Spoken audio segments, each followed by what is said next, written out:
নমস্কার। আপনারা জানেন এই মুহূর্তে সারা বিশ্বে বিভিন্ন দেশ যুদ্ধে জড়িয়ে পড়েছে এবং সেখানকার পরিস্থিতি খুবই খারাপ থেকে খারাপ অবস্থায় পৌঁছেছে। আমরা দেখছি বিভিন্ন দেশের সাথে বিভিন্ন দেশ যুদ্ধে জড়িয়ে পড়ছে,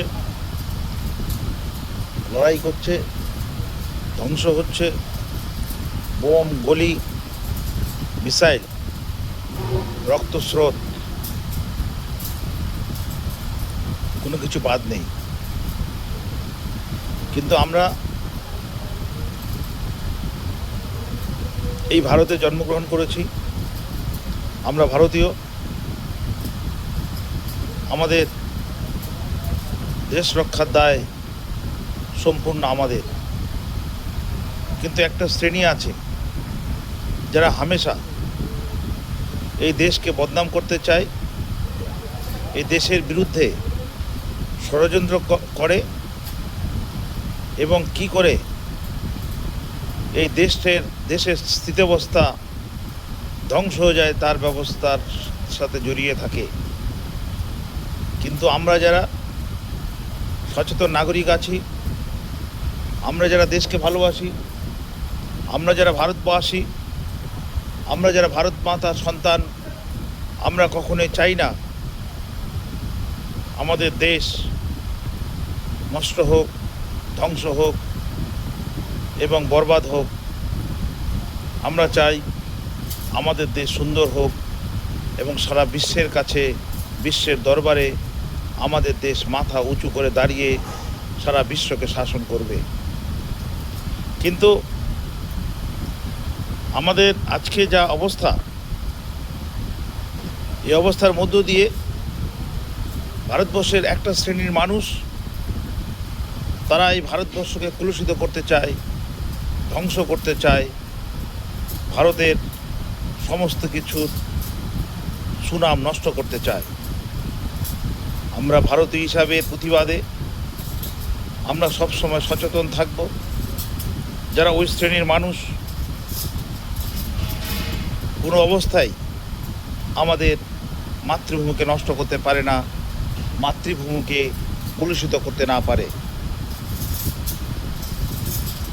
আমরা এই দেশে জন্মগ্রহণ করেছি, আমাদের এই সুজলা সুফলা মাটি বাঁচানোর কর্তব্য আমাদের আছে। আমাদের যতই মুণ্ডুপাত করুক, যতই আমাদের ফাঁসি কাটে ঝুলিয়ে দেওয়ার ব্যবস্থা করুক, তবু আমরা চেঁচিয়ে বলবো আমরা ভারতীয়। আমরা চাই না ট্রেন পুড়িয়ে দিই না, আমরা ট্রেন পোড়াতে চাই না, আমরা রাষ্ট্রের সম্পত্তি, আমাদের ভারতবর্ষের সম্পত্তি নষ্ট করতে চাই না,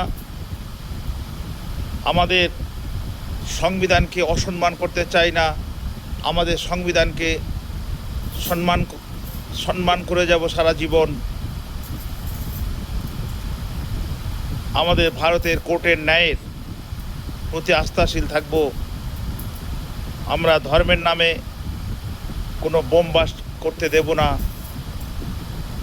আমরা সংখ্যাগুরু অহংকারে কোনো সংখ্যালঘুর অধিকার ছিনিয়ে নেব না। আমরা শান্তি চাই, উন্নয়ন চাই, সমৃদ্ধ চাই।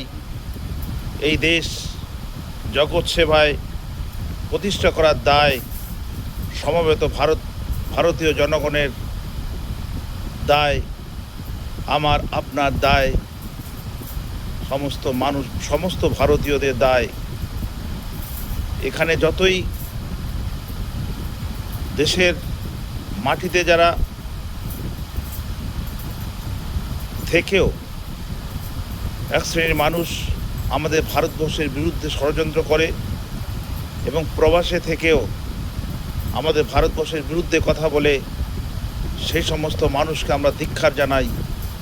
আমরা সাধারণ মানুষ হিসাবে সকলের সাথে শান্তি সহাবস্থান নিয়ে আমরা বাঁচব, আমরা থাকব। প্রত্যেকটা মানুষের শান্তির লক্ষ্যে আমাদের লক্ষ্য থাকবে, এই আশা এবং প্রত্যাশা করছি। আশা করি আমার এই ভিডিও বার্তার মধ্য দিয়ে যে সম্প্রীতির কথা আমি বলতে চেয়েছি, সেটা আমার আর আপনার ভাষা হোক, আমার আপনার অনুভূতি হোক। এই সম্প্রীতির আর অনুভূতির কথা সবাইকে ছড়িয়ে দিন। আমরা যাতে আমাদের পরবর্তী প্রজন্ম যাতে সুন্দর এবং খুব সুন্দর একটা ভালো সমাজ উপহার পেতে পারে আমাদের কাছ থেকে, সেই চেষ্টায় আমরা নিয়োজিত থাকব। এই বলে আমার বক্তব্য শেষ করলাম। নমস্কার, ভালো থাকবেন।